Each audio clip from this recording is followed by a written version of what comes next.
Gidan Mati.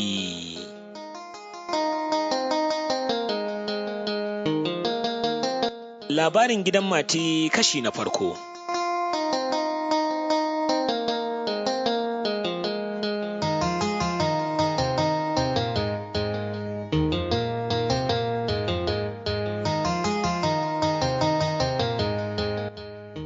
Buguzun ta sanyo kai cikin gidan tana waka. A hayye iye na duk ta dakata gami da sakin baki a dalilin abin da ta hango a tsakar gidan nasu. Mai gidansu Mati a kofar ɗakin kishiyarta Abulle zaune suna hira da dariya. Ganin ta ya sanya Mati yin tsoro da idanu, yayin da ita kuwa Abulle ta washe baki cike da dabara ta fiddo takardar naman da ta boye a bayanta, ta warware ta ɗauki tsoka ɗayan da ya rage ta jefa a baki tana tauna gami da faɗin. Mai gida kana burge ni, kana kawo min irin wanda nake so. Mati ya watsa mata kallon muguwar mace. Shaf a tunaninsa da gaske tayar da takardar tsira. Ashe makirar abin da ta shirya masa kenan. Ya numfasa gami da share zufa yana duban Nene ba tare da ya ce uffan ba.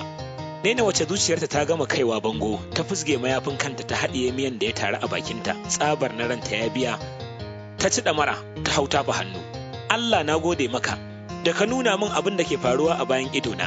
Ashe daman cuta ta ake yi ana dawowa idan bana nan.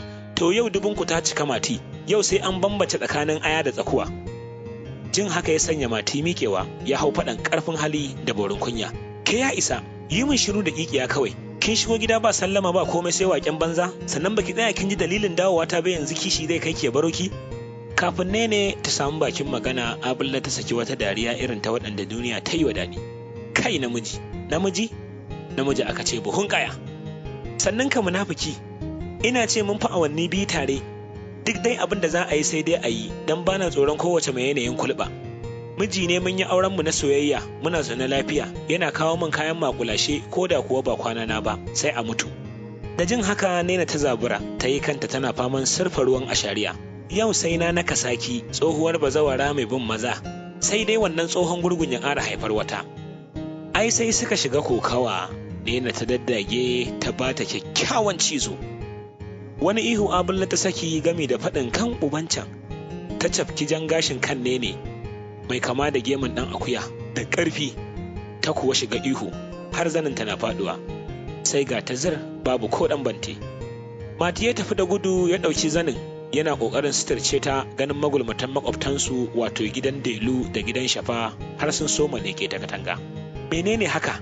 Ke Abulla dan iyayenki sakarta. Wani turi da Abulla ta yi wa Nene sai kuwa ta jefa ta jikin Mati suka yi kyakkyawan zubewa a ƙasa. Abinka da siririn mutum. Da sauri Nene ta miƙe ta suturta jikinta tana huci.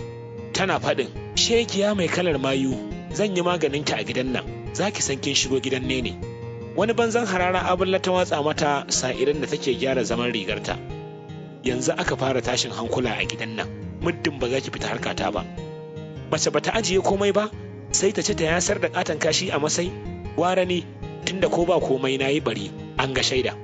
Nena bata jira komai ba, ta nufi wajen girkin su ta rarumo ta ɓarya ta taho a guje.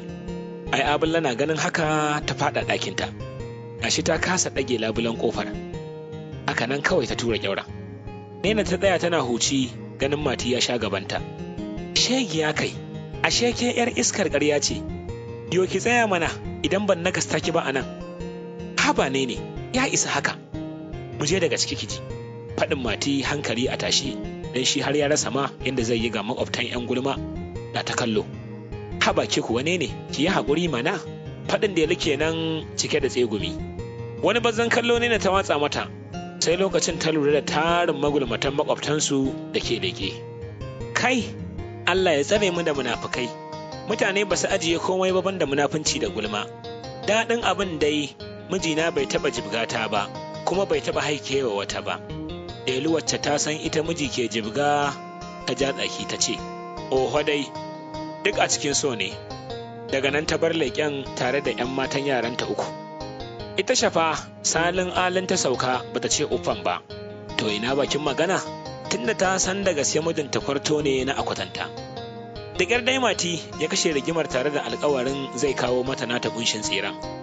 Abinka da kwaɗayayya kamar Asma'u a gari, ba musu ta haƙura.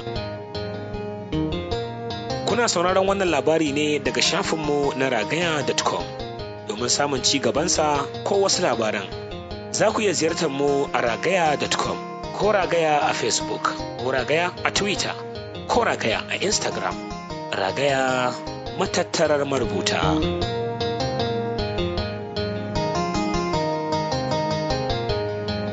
Abulle ta taɓe baki, Mati bai ko kula ba, ya ci gaba da maganarsa. Sanin kanki ne dai inna bata damu da zuwa ƙauyen nan ba, tunda baban Ladiyo ya ɗanɗana mata zaman birni. Yanzu kuma musamman dan ni za ta zo a yi zumunci. Dan Allah Abulle, ke ce ƙarama, ke ce kuma bata sani ba. Taimaka ku zauna lafiya har ta tafi. Sannan inda hali ina son a yi wani abu. Menene shi? Ta faɗi da sauri.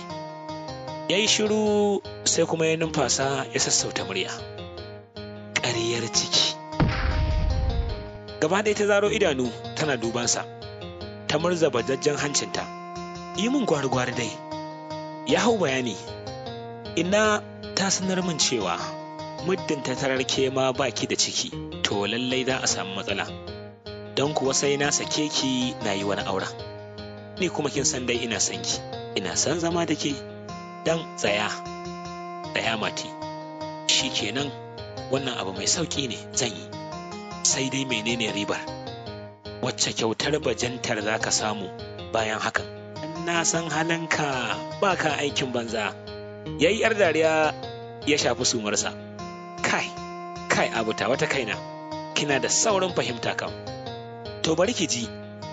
Akwai wata tafkekiyar gona ta inna da kuma gida da take bayar da haya ana biyan ta balas duk ƙarshen wata. Ba yanda ban yi ba a kan ta bani gonar taki.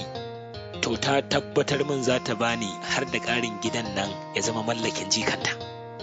Abulla sai ta hau tsallen murna da sakin guda.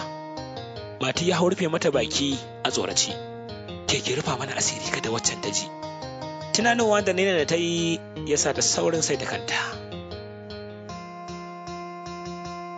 To, mai sauraro kashi na 1 kenan a cikin labarin gidan Mati, wanda Bingel Fulani da Rufai da Umar suka wallafa, ƙarƙashin inuwar ƙungiyar Fikira Writers.